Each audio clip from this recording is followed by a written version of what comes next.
నమస్తే అండి.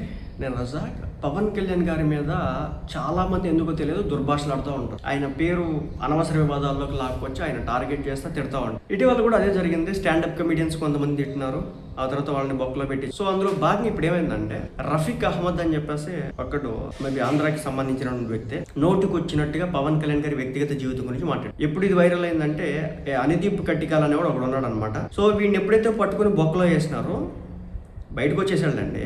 ఎందుకంటే అది 7+ years కేసులు అయితే కావు కదా. సో స్టేషన్ బెయిల్స్ కాదు, కానీ ఒకరోజు ఉన్నట్టున్నాడు.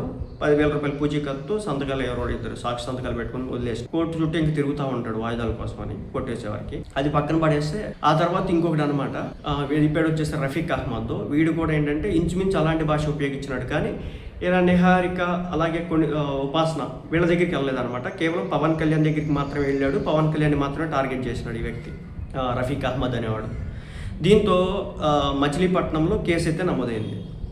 మచిలీపట్నంలో కేసు నమోదైతే వాడిని మచిలీపట్నం తీసుకొచ్చినారు ఈ రఫీక్ అహ్మద్ అనేవాడు. మరి మొత్తానికి ఏమైందో తెలియదు. అంటే నిలబడి సావు ఈ కేసులో.